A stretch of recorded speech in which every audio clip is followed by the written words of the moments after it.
Kita mulai Bapak Ibu insyaallah. A'udzu billahi minasyaitonir rajim. Bismillahirrahmanirrahim. Assalamualaikum warahmatullahi wabarakatuh. Alhamdulillah, alhamdulillah, alhamdulillah, alhamdulillah. Alladzi hadana li hadza wa ma kunna linahtadiya laula an hadana Allah. Alhamdulillah adada ma khalaqallahu fis sama' walhamdulillah adada ma khalaqallahu fil ard. Walhamdulillah adada ma baina dzalik. Walhamdulillah adada ma huwa khaliq. Asyhadu an la ilaha illallah wa asyhadu anna Muhammadan abduhu wa rasuluh. Alaiha nahya wa alaiha namut wa fi sabiliha nujahid wa alaiha nalqallah. Allahumma salli wa sallim wa barik ala rasulika sayyidina Muhammad wa ala alihi wa sahbihi ajma'in. Salatan wa salaman daimain mutalazimain ila yaumiddin. Kita bersyukur alhamdulillah, alhamdulillah. La ilaha illallah wahdah la syarikalah lahul mulk wa lahul hamd yuhyi wa yumit wa huwa hayyun la yamut biyadihil khair wa huwa ala kulli syai'in qadir. Bapak Ibu cinta Allah Subhanahu wa taala, kita bersyukur alhamdulillah, seluruh pujian milik Allah, milik Allah, milik Allah, milik Allah. Tidak ada setitik pujian yang kita miliki. Kenapa? Lillahi ma fis samawati wa ma fil ard. Langit dan bumi serta sisinya adalah milik Allah. Tidak ada yang kita miliki satupun. Termasuk tubuh kita, itu bukan milik kita, tapi milik Allah Azza wa Jalla Subhanahu. Betapa kita lupa bahwa milik Allah langit dan bumi serta seisinya. Artinya kalaulah dia yang memiliki, maka segala puji hanyalah milik Allah. Pujian kembali kepada sang pemilik, bukan kembali kepada orang yang dapat titipan. Kita dapat titipan, bisa hidup, bernafas. Semua ini adalah titipan Allah. Maka tidak layak kita dipuji. Seluruh pujian, alhamdu, seluruh pujian lillah, milik Allah. Mudah-mudahan kata-kata alhamdulillah bukan hanya di lisan, tapi di dalam hati kita. Sehingga kita menjadi tawadhu, rendah hati. Toh, cara merendah hati diri kita tidak mudah. Ya, inilah kita akan bahas. Toh kita mempunyai titipan, ada titipan fisik dengan harta, dengan ilmu, dengan jabatan, dengan kekayaan, dengan apapun. Inilah yang menyebabkan kita menepuk dada. Na'udzubillah min zalik. Inilah aku. Padahal alhamdulillah, segala puji milik Allah. Bagaimana cara menaklukkan hati kita agar betul-betul tidak membesarkan who am I, inilah saya. Tapi Allah Azza wa Jalla. Tentu Bapak Ibu yang cinta Allah Subhanahu wa taala, ini harus kita menang. Ya. Mudah-mudahan kita pada hari ini walaupun hanya hitungan menit, kita bisa memahami jiwa kita. Salam dan salawat selalu kita junjukkan pada Nabi Muhammad sallallahu alaihi wasallam.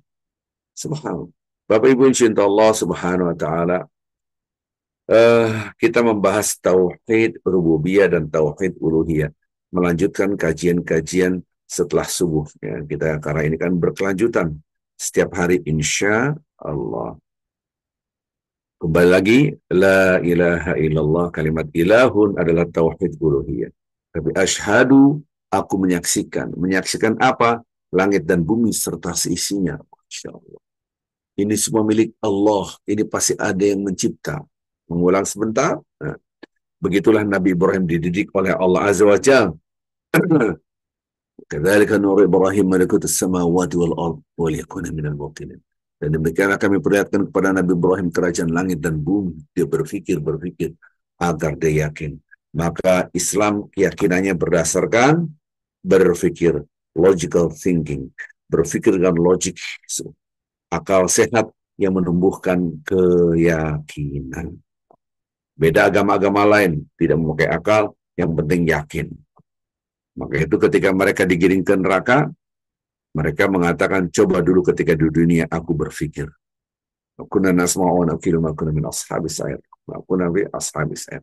Allah kami na'akil, nasma'u na'akil, kami dengar dulu dan berpikir. Kami sekali-kali tidak masuk di dalam api neraka. Subhanallah. Berpikir, melihat alam semesta, proses tauhid rububiyah. Kemudian ini dari Allah, yang mencipta ini Allah, yang mengatur ini Allah. Inilah gambaran Nabi Ibrahim, falamma janna 'alal lail ra'a kawkaban qala hadza rabbi. Ketika datang malam dia melihat bintang, ini Tuhanku. Bintang hilang, ini bulan, ini Tuhanku. Bulan hilang, matahari, ini hadza rabbi, hadza akbar. Rabbi, Rabbi, Rabbi. Ini Tuhanku, Tuhanku, Tuhanku. Wah, ini matahari, Tuhanku, ini lebih besar, ini lebih bagus, lebih keren. Tapi hilang. Barulah dia keluar dari alam semesta serta seisinya. Pasti di sini ada yang mencipta langit dan bumi serta seisinya. Inni wajjahtu wajhiya lilladzi fatara samawati wal ard. Aku tunduk pasrah, aku hadapkan wajahku, diriku tunduk kepada yang mencipta langit dan bumi serta seisinya. Ini namanya tauhid rububiyah. Mengembalikan sang pencipta kepada yang satu, Allah. Mengembalikan pada pencipta kepada yang satu, yang mencipta, yang mengatur, Allah. Yang mengalihkan pada yang menggerakkan ini semua satu, Allah. Yang mengembalikan kepada langit dan bumi serta seisinya, yang menghidupkan adalah Allah. Yang mencipta satu, yang mengatur satu, yang menghidupkan, yang menggerakkan satu. Semua satu, itu namanya tauhid rububiyah. Maka yang dipuji hanyalah satu. La ilaha illallah. Tidak ada yang patut diagungkan illallah. Tidak ada yang patut dibesarkan illallah. Tidak ada yang patut disembah illallah. Tidak ada yang patut diagung-agungkan, dipuja-puji illallah kecuali Allah. Masuklah tauhid uluhiyah. Ini materi sebelumnya. Sekarang saya akan menggambarkan. Kata-kata la ilaha illallah itu adalah pondasi yang disebut dengan kalimat tauhid. Kalimat kembali pada yang satu. Kalimat thayyibah. Seluruh kebaikan bersumber daripada yang satu. Thayyib itu baik. Semua kebaikan itu hanya bersumber dari yang maha baik. Kalimat ikhlas, yaitu kalimat yang, kata-kata yang melepaskan ketergantungan kita kepada makhluk, hanya bergantung kepada Khaliq Allahus Samad. Melepaskan pujian-pujian kepada makhluk, melepaskan ketergantungan kepada makhluk, melepaskan harapan-harapan kepada makhluk, yang hanya kita pegang, yang hanya kita harapkan, yang kita inginkan, yang kita puji hanyalah satu, yaitu Allah. Itu disebut dengan kalimat ikhlas. Subhanallah. Baik, Bapak Ibu yang cinta Allah Subhanahu wa taala, ya. Ketika Allah Subhanahu wa taala memberikan kalimat la, an-nafyu, illa, al-istitsna. La adalah menggugurkan, menafikan, meniadakan. La ilaha, tidak ada Tuhan, tidak menafikan Tuhan, menafikan, menghilangkan, menggugurkan seluruh bentuk Tuhan. Masuklah istisna, illa, pengecualian. Di sini ada dispensasi. La ilaha illallah. La ilaha illallah. Saya tidak makan kecuali nasi. Saya tidak minum apapun kecuali air putih. Saya, dan seterusnya. Saya tidak datang kemanapun kecuali datang ke rumahnya Bapak Ahmad. Nah, ini menunjukkan, menggugurkan, tidak jalan kemana-mana, hanya ke rumah Pak Ahmad. Saya tidak minum apa-apa kecuali air mineral ini. Berarti menggugurkan seluruh minuman. Menafikan seluruh minuman. Jangan dilihat teksnya. Kita lebih dalam lagi pada hari ini adalah itu bacaan dan pemahaman. Hari ini saya akan merangkan tentang jiwa. Bagaimana membaca la ilaha illallah dengan jiwa. Jadi hari ini adalah bagaimana membaca la ilaha illallah dengan jiwa. Bukan dengan translation, terjemahan yang sifatnya kognitif, tapi saya akan membaca la ilaha illallah dengan jiwa, dengan hati. Bapak Ibu yang cinta Allah Subhanahu wa taala, tauhid rububiyah dan tauhid uluhiyah. Ketika kita merasakan, ya Allah memang ini semua dari yang satu, itulah yang harus kita tanamkan. Ini semua ya Allah dari Engkau yang satu, itu yang kita tanamkan. Kalau kita merasakan itu Itu namanya membaca dengan jiwa takwa. Oleh karenanya, kita bahas dulu jiwa seperti apa. Nah, kita membahas Bapak Ibu yang cinta Allah Subhanahu wa taala, redaksi-redaksi ayat suci Al-Qur'anul Karim. Tidak ada satupun yang bisa membimbing kita yang lebih dahsyat daripada Al-Quran. Tidak ada. Tidak ada buku petunjuk yang lebih dahsyat daripada Al-Quran. Masya Allah. Nah, sementara kita kadang-kala Al-Quran sebagai bacaan tanpa melihat apa di balik bacaan ini. Pesan apakah di balik bacaan ini? Nah, inilah yang harus kita pahami. Bapak Ibu yang cinta Allah Subhanahu wa taala, sudahkah kita memahami redaksi-redaksi Al-Quran sebagai cahaya? Saya baca lagi. Mampukah kita membaca teks-teks Al-Quran sebagai cahaya? Contoh-contoh, kita kasih contoh. Selama ini kita membaca Bismillahirrahmanirrahim. Atau dari awal, A'udzubillahi minasyaitonirrajim, kita baca ini. Ya. A'udzubillahi minasyaitonirrajim. Bismillahirrahmanirrahim. Kita baca, baik kharjil hurufnya, kita sudah tahu, tetapi kadang-kala kita tidak bisa membaca jiwa dengan cahaya ini. Aku berlindung kepada Allah dari godaan syaitan yang terkutuk. Kita lafaz, paham, tapi belum tentu hati. Hati inilah, ternyata memang saya ini diserang oleh syaitan, dan syaitan itu setiap saat menyerang saya. Berarti saya dalam peperangan. Nah, rasa itu hilang. Dia hanya terikat dengan aku berlindung. Harus kita rasakan, oh berarti saya dalam keadaan perang setiap saat. Gitu kan? Itu yang hilang. Bismillahirrahmanirrahim. Titik. Ar-Rahim nanti dulu. Bismillahirrahmanirrahim. Dengan nama Allah yang Maha Pengasih. Tahu terjemahnya? Hati belum tentu hati dihidupkan. Ya Allah, ini semua dikasih Allah, nggak ada yang aku punya. Ini milik Engkau semua. Itu maksud saya bagaimana membaca dengan jiwa. Bukan translationnya. Bapak Ibu yang cinta Allah, oh berarti di dalam diri saya ada rasa ini punya, aku punya, itu salah. Harusnya ini semua milik Allah, milik Allah, milik Allah.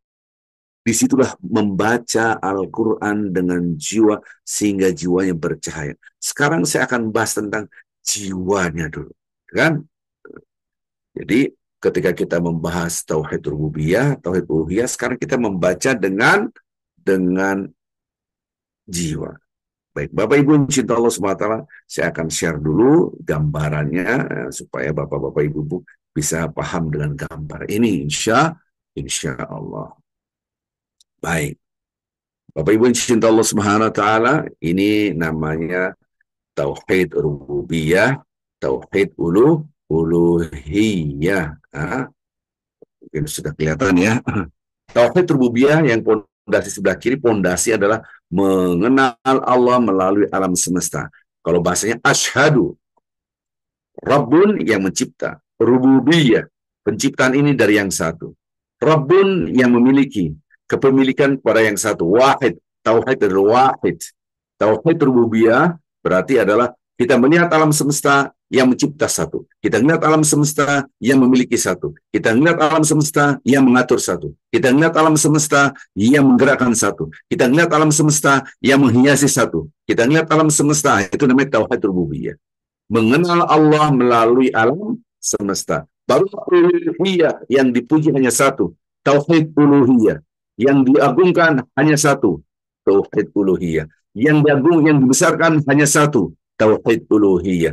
Yang diagungkan hanya satu. Tauhid uluhiyah. Yang dipuja-puji hanya satu. Tauhid uluhiyah. Yang disucikan hanya satu. Tauhid uluhiyah. Maka tauhid rububiyah melihat alam semesta serta seisinya. Tauhid uluhiyah yang kita besarkan yang satu. A, ke atas. La ilaha illallah. Ya Allah, tidak ada yang aku agungkan, tidak ada yang aku besarkan kecuali Allah. Langsung kembali diri kita penghambaan. Nah, yang B berarti aku tidak layak dipuji, aku tidak layak dibesarkan, aku tidak layak diagungkan, aku tidak. Nah, itu yang. Kenapa gambar di sini ada gambar jenazah dan padang mahsyar. Ini gambaran padang mahsyar. Ketika kita ingat kita akan wafat dari titik nol pada titik nol, dari yang tidak ada, bapak ibu kita lihat fotonya masih muda. Kita di mana?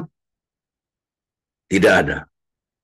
Kemudian bapak ibu kita mulai dewasa, berkenalan, akhirnya menjadi suami istri. Disitulah proses kita dari nol. Dipancarkan air, setetes air di dalam rahim ibu kita, 9 bulan keluarlah kita dari titik nol, dari tidak berdaya. Tidak punya apa-apa. Sampai titik nol lagi kita sudah hidup, sampai besar, akhirnya wafat titik nol kedua. Titik nol ada dua. Pertama dari yang tidak ada, titik nol kedua adalah ketika kita wafat. Titik nol itu namanya khusyuk, mengingat diri kita itu siapa. Gitu. Maka saya gambar di sini adalah la ilaha illallah, tidak cukup hanya kita fokus pada Allahnya, fokus juga pada diri kita. Ini konsep dasar zikir. Bapak Ibu yang cinta Allah Subhanahu wa taala, ketika kita ucapkan Allahu Akbar, Allah Maha Besar, saya Maha kecil. Alhamdulillah yang A Alhamdulillah. Oke, alhamdulillah. Segala puji milik Allah. Saya tidak punya setitik pujian pun. Caranya tidak mempunyai setitik pujian pun. Caranya adalah kita dari titik nol awal. Titik nol awal apa? Titik nol yang pertama adalah kita dari yang tidak ada. Titik nol kedua apa? Kita akan wafat. 2 titik inilah yang menyebabkan kita istiqomah. Istiqomah itu lurus. Nah, garis lurus itu harus ada 2 titik baru kita tarik. Kalau 2 titik tidak ada, kita mau narik garis gimana? Kita mau bikin garis harus ada 2 titik. Ujung-ujung baru kita tarik. Titik pertama adalah titik 01, titik kedua adalah titik 02. Titik 01 adalah kita tidak ada, menjadi ada, 0. Kemudian dari yang ada sampai ujung tidak ada lagi, ya kan? Tidak ada lagi, menjadilah jenazah, jadilah bangkai yang dimakan tanah. Kemudian kita kembali pada Allah di padang mahsyar. Ini gambar sih. Nah, jenazah. Jadi P adalah who am I? I'm nothing. P adalah siapa aku? Aku tuh debu, tidak ada artinya apa. Subhanallah. Nah, ini yang harus kita cara membaca jiwa. Ini gambaran bacaan zikir dengan bacaan jiwa. Yang kita tahu la ilaha illallah, lafadznya la ilaha illallah, dan oke, tahu semua. Pemahamannya tidak ada Tuhan yang aku sembah selain Allah, tahu semua. Tapi pengolahan jiwa sampai titik nol, inilah yang banyak orang tidak tahu. Ini konsep Al-Baqarah 152. Fazkuruni, ingatlah aku, yaitu ke atas yang A, ingatlah aku. Azkurkum, aku ingat kamu. Subhanallah. Jadi kalau kita lihat ingatlah aku, azkurkum. Nah, ini yang biru ke atas, ingatlah aku. Allah berarti. Nah, ini Allah nih. Azkurkum. Aku ingat kamu. Barulah ke bawah ini. Ini Al-Quran. Bawah. Jadi kalau kita perhatikan Bapak Ibu yang cinta Allah Subhanahu wa taala, ingatlah aku, maka aku ingat kamu. Di sini kita mencoba untuk memahami, ingatlah aku adalah Allah, maka aku ingat kamu, ke bawah ini. Ya. Bapak Ibu yang cinta Allah Subhanahu wa taala, bagaimana kita bisa memahami ini semua dengan pemahaman jiwa. Maka ketika kita merasakan, ya Allah, saya ini tidak ada apa-apanya, inilah yang disebut dengan titik nol. Di sini titik nol. Ini titik nol. Di sinilah baru kita memahami, ya Allah, saya itu tidak ada apa-apanya. La haula wala quwata illa billah. Maka itu saya gambar di sini adalah jenazah sini. Supaya kita paham, oh ini ada jenazah sini. Jenazah ini menunjukkan kita titik nol kedua. Yang pertama apa? Titik nol pertama kita tidak ada.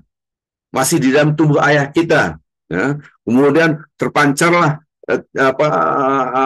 air, masuklah di dalam rahim ibu kita, berproseslah kita 9 bulan, keluarlah kita dari rahim ibu kita. Itulah titik nol pertama, dari yang tidak ada menjadi ada.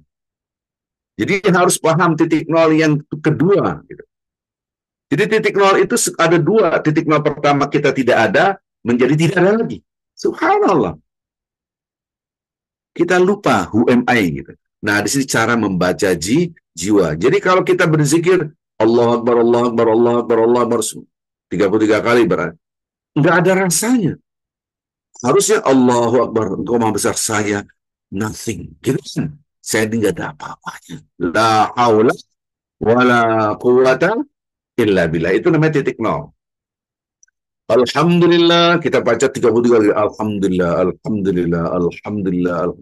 Segala puji milik Allah, segala puji milik Allah, segala puji milik Allah, segala kita ke atas, segala puji milik Allah, segala puji milik Allah, segala puji milik ke atas, segala puji milik. Nggak begitu cara membaca jiwa, gitu.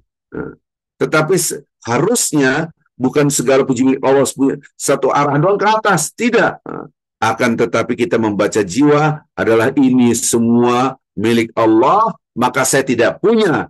Maka kalau saya tidak punya, maka saya tidak punya pujian. Karena pujian kembali kepada yang punya. Ini mobil keren. Yang dipuji yang punya. Masa tukang parkir. Kan gitu. Jadi ketika kita, ya Allah ini milik engkau ya Allah. Saya tidak punya. Nah, sekarang kita membaca jiwa di dalam Al-Quranul Karim. Wa nafsin wa ma sawwaha fa'alhamaha fujuraha wa taqwaha. Qad aflaha man zakkaha wa qad khaba man dassaha. Untung bagi yang membersihkannya. Dalam jiwa kita ada dua. Ada dua jiwa kita ada dua. Ingat itu, di dalam diri kita ada dua jiwa. Apa itu jiwa pertama? Jiwa pertama adalah fujur. Ini fujur. Fujur itu apa sih? Yang ngajak kemaksiatan. Nah, inilah gambaran fujur ini. Ini saya kasih gambar, ini gambar fujur. Hawa nafsu kita. Ini hawa nafsu kita. Nah, ini yang harus hati-hati kita terhadap diri kita sendiri. Jangan sampai kita tidak merasa ada musuh. Musuh pertama siapa? Ya diri kita. Apa itu? Fa'alhamaha fujuraha wa taqwaha. Jadi ada fujur, di sini fujur. Di dalam diri kita diilhami oleh Allah. Memang kita dikasih ujian. Ini gambar fujur. Ada tanduknya nih. Yaitu jadi ada setan di dalam diri kita. Ada jiwa yang kotor. Tahu dari mana? Ini kata-kata selanjutnya. Qad aflaha man zakkaha wa qad khaba man dassaha. Jadi untung yang mensucikan, membersihkannya, dan rugi bagi yang mengotori. Nah, ini namanya fujur. Tetapi di waktu yang bersamaan, di dalam diri kita ada unsur takwa. Ini yang ngajak kebaikan. Ini saya kasih gambar takwa itu ini nih. Ini gambar takwa. Jadi Bapak Ibu insya Allah SWT, di dalam diri kita ada dua kekuatan. Yang ngajak maksiat, fujur. Yang ngajak kepada ketakwaan, takwa. Nah, dua-duanya inilah yang harus kita pahami. Oh, jiwa itu cara membacanya gimana. Nah, ini nanti kita, bagaimana jiwa fujur membaca zikir, bagaimana takwa membaca zikir. Oh ya, iya. Oke, baik. Jadi ini yang kotor, ini yang bersih. Bagaimana kita bisa memahami? Nah, sekarang kita coba balik lagi ya. Gitu. Kita balik lagi kepada tadi. Jiwa takwa, ya Allah, tidak ada yang aku sembah, tidak ada yang aku besarkan selain Engkau nih, Allah ke atas. Jiwa takwa, iya saya ini tidak ada apa-apa, titik nol. Saya kasih gambar jenazah. Kalau saya gambar sperma, bingung orang ini gambar apaan gitu kan. Dari nol, sperma masuk dalam rahim, 9 bulan baru kita brojol, dari situ keluar itu titik nol, dari tidak ada menjadi ada. Gitu kan. Nah, susah gambarnya. Nah, titik nol kedua aja lah gitu. Gambar jenazah. Jadi ingat, kalau Anda kenal dua titik itu, insya Allah kita khusyuk. Ya, kenal itu maksud saya di dalam hati, bukan dalam pikiran. Ya. Kemudian kita lihat jiwa, ada jiwa fujur. Nah, sekarang cara membacanya. Jiwa fujur dan jiwa takwa di dalam diri kita ada dua. Nah, jiwa fujur dan jiwa takwa. Jiwa fujur selalu dia, inilah saya, inilah saya. Jiwa takwa yang biru, Allah, Allah, Maha Tinggi. Nah, Jadi setiap saat kita perang di dalam diri kita, ini belum masuk syaitan. Saya belum bahas setan. Jadi musuh pertama adalah diri kita sendiri. Bapak Ibu yang cinta Allah Subhanahu wa taala, apapun yang dalam pikiran kita itu bisa bersih, bisa kotor. Kalau pikiran kita mengajak kepada kemaksiatan, melanggar aturan Allah, itulah pikiran kotor. Walaupun kita mikir, kayaknya enak begini nih. Kayaknya enak begini nih, kayaknya enak begini nih. Nah, itu berbahaya. Berbahaya sekali. Karena jangan-jangan itu adalah hawa nafsu kita sendiri. Nah, ini yang kadang-kala kita lupa bahwasanya di dalam diri kita ada hawa nafsu yang berbahaya, amat sangat berbahaya. Maka itu, Al-Kais mandana nafsah wa amila lima ba'dal maut. Orang yang cerdas, orang yang pinter, itu yang bisa menguasai hawa nafsunya. Maksudnya bisa menguasai jiwa fujurnya, jiwa yang kotor. Ya. Subhanallah. Ini redaksi hadis. Sebaliknya orang mengikuti apa yang dia mau, apa yang maunya begini. Padahal itu hawa nafsu. Mohon maaf. Ini urusan Allah Azza wa Jalla. Nah, tapi Allah menjelaskan orang-orang yang seperti ini tidak akan masuk surga. Tahu dari mana? Al-Quran. Jadi ada dua orang yang betul-betul tunduk kepada Allah Azza wa Jalla, diikutin kepada Allah Azza wa Jalla. Siapa itu? Yang takut keberadaan Allah. Ya Allah. Wa man khafa maqama rabbih. Wa amma man khafa maqama rabbih, yang takut pada Allah, dia tunduk pada Allah, bukan hawa nafsu. Wa nahan nafsa anil hawa. Wa nahan nafsa anil hawa. Dia menahan hawa nafsunya. Jangan ikutin keinginan aku, tapi keinginan Allah itu gimana? Fa innal jannata hiyal ma'wa. Dia penghuni surga. Jadi penghuni surga itu dia sadar, ini hawa nafsu aku. Ini adalah keinginan Allah. Jadi yang putih kanan ini, yang kanan ini keinginan Allah. Jiwa takwa, bacanya jiwa takwa. Yang fujur keinginan saya. Subhanallah. Siapa penghuni surga? Wa amma man khafa maqama rabbih. Dia tunduk pada Allah, dia takut. Takut di sini adalah ketundukan kita. Ya Allah, aku takut pada Allah, ya Allah. Apapun yang kau suruh, aku mau, ya Allah. Padahal hawa nafsu kita enggak mau, maunya begini, yang lain lagi. Dia tahan, tidak. Wanahan nafsan. Jangan, ini enggak boleh nih. Maka orang seperti ini adalah penghuni surga. Lihat dalam kehidupan kita sehari-hari. Ini saya belum bahas la ilaha illallah. Ini hanya membahas ada dua jiwa di dalam diri kita. Maka itu hidup adalah menjalankan semua keinginan Allah. Bukan keinginan kita. Terus keinginan kita di mana, Ustaz? Keinginan kita itu kalau melibatkan Allah, di dalamnya ada kebaikan. Karena seluruh keinginan Allah, kebaikan semua, full kebaikan.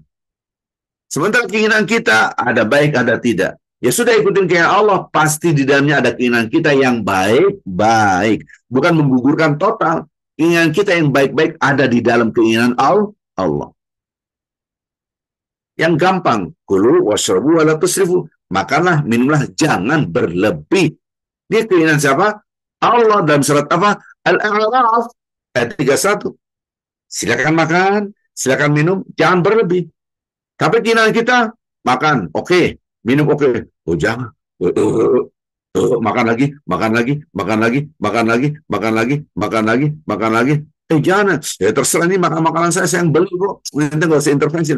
Keinginan dirinya.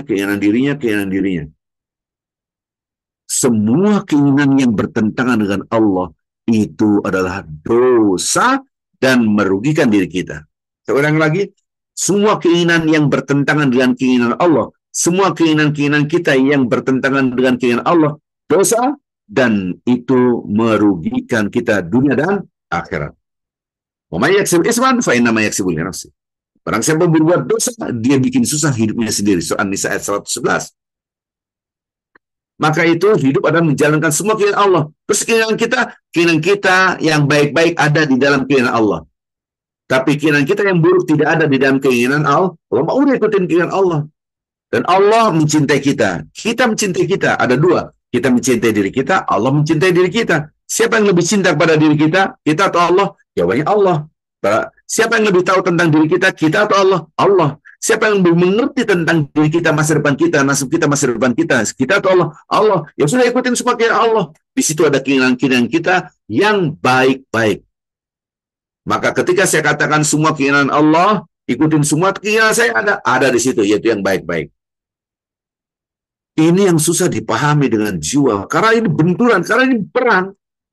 Versus antara yang black, yang hitam, yang kotor dengan yang clean, yang bersih. Ini gambaran jiwa dulu. Gambaran jiwa seperti itu. Nah, sekarang kita membaca la ilaha illallah dengan gambaran jiwa. Subhanallah. Jiwa takwa. Ketika kita membesarkan Allah, mengagungkan Allah, Allah di atas, ini gambarannya. Nah, saya akan kasih tahu di sini, subhanallah. Ya, ini membesarkan Allah, lihat sini. Nah, mengagungkan Allah, kalau Anda pahami, berarti kita merendahkan diri kita. Berarti kita merendahkan diri kita. Ini lihat. Maka orang yang sholat itu tidak pernah sombong kalau sholatnya benar. Kalau dia sholat tapi sombong, ini, harta saya, jabatan saya, titel saya, ilmu saya, saya, berarti dia sholatnya nol. Ya, gitu. Ketika kita la ilaha illallah, ini titik nol nih. Toh saya akan kembali pada Allah, ingat akhirat. Anda membesarkan akhirat, berarti mengecilkan dunia gitu. Ini bahasa takwa. Jadi kalau kita melihat, subhanallah, Bapak Ibu cinta Allah SWT, kita harus paham ini semua. Bagaimana kita bisa membaca jiwa kita. Lisan kita, la ilaha illallah, lisan kita. Tapi realitanya, belum tentu Anda mengagungkan Allah. Realitanya jiwa fujur berbicara. Oh ya? Iya, seperti ini. Ini bahasa jiwa fujur. Lisannya baca, hatinya nggak membaca. Kenapa? Ini saya, membesarkan saya, berarti mengecilkan Allah. Ada orang sholat tapi sombong lihat saya. Hartanya ditunjukkan dengan mobil yang mewah. Taruhlah Ferrari, Lamborghini. Orang tahu, ini orang kaya. Subhanallah. Maka kalau kita perhatikan jiwa kita yang mana ini? Kita membesarkan Allah, tapi tutur kata kita, perilaku kita, inilah saya, inilah saya. Ini seakan-akan gambar raja sebelah kiri kan? Membesarkan dirinya sendiri, gitu kan? Subhanallah. Jadi kalau Anda lihat ini redaksi-redaksi Al-Quran, inilah saya, inilah saya. Padahal misalnya mengucapkan la ilaha, kalau dibesarkan diri, berarti mengecilkan Allah. Semakin orang itu membesarkan dirinya, semakin dia lupa daratan kasar ini. Subhanallah. Ini gambar ya, gambar. Supaya memudahkan. Jadi kayak timbangan. Bapak Ibu yang cinta Allah Subhanahu wa Ta'ala, mudah-mudahan gambar tadi kita bisa melihat apakah saya membesarkan Allah. Jadi setiap saat benturan setiap jiwa ini aktif, agresif, ofensif. Setiap detik dia membisikkan kita, kamu tuh hebat, kamu keren, harga diri kamu di mana? Kamu tuh pinter, lihat detail kamu tuh orang hebat, lihat jabatan kamu kan dulu begini, kamu hebat, lihat harta kamu hebat, kamu cantik, kamu ganteng, kamu hawa nafsu bicara gitu. Jiwa takwa tidak, alhamdulillah, semua punya milik Allah, kita tidak punya. La ilaha illallah, tidak ada yang aku agungkan, tidak ada yang aku sembah, tidak ada yang berhak dibesar-besar, illallah, hanya Allah. Berantem ini, saya maunya begini, tapi kata Allah ini dilarang agama. Biar yang penting begini, berarti ada jiwa fujur mengotori diri sendiri. Jadi cara membaca bukan lafzan saja, tajwid, makharijul huruf, tapi kita membaca bukan translasinya saja, tapi kita membaca jiwa. Mudah-mudahan kajian pada hari ini kita bisa mengambil manfaat bahwa jiwa kita perang. Ya Allah, hati aku sangat takwa. Wazakiha anta khair man zakkaha anta waliha wa mawlah. Ya Allah, kuatkanlah jiwa kami ya Allah. Jiwa takwa kami dikuatkan. Bersihkanlah jiwa kami. Tidak ada satu pun yang mampu membersihkan jiwa kami kecuali Engkau. Inilah hadis Rasulullah SAW agar hati kita bersih.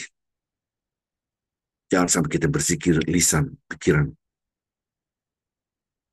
Tapi hati, inilah aku. La ilaha illallah. Tidak ada yang patut disembah, diagungkan selain Allah Azza wa Jalla. Jangan sampai kita mengatakan kata-kata yang mengandung kemusyrikan. Musyrik adalah membesarkan selain Allah. Iyyakum wasyirkal asghar. Jauhilah kalian syirik yang kecil. Ala wawariya. Pride. Itu adalah orang yang melakukan sesuatu untuk membesarkan dirinya. Ria. Bapak Ibu yang cinta Allah SWT. Saya kasih PR. Saya kasih PR. Nanti kalau ada semut, ambillah semut itu, letakkan di atas kulit kita. Adakah merasakan sesuatu? Kadang-kadang semut yang kecil, kita nggak merasakan sesuatu. Rasulullah SAW bersabda, hati-hati kamu dengan kemusyrikan. Kemusyrikan itu lebih tersembunyi, lebih tidak terasa dari jalannya semut di atas kulit kita. Mudah-mudahan kita bisa memaknai ini. Wah, hati-hati tanpa kita sadari ada kemusyrikan-kemusyrikan, yaitu memuji selain Allah yang kita lakukan. Na'udzubillah min dzalik. Kita tutup dan kafaratul majlis. Subhanakallahumma bihamdik. Asyhadu an la ilaha illa anta. Astaghfiruka wa atubu ilaik. Insyaallah kita akan ketemu besok pagi insyaallah. Assalamualaikum warahmatullahi wabarakatuh. Waalaikumsalam warahmatullahi wabarakatuh. Waalaikumsalam.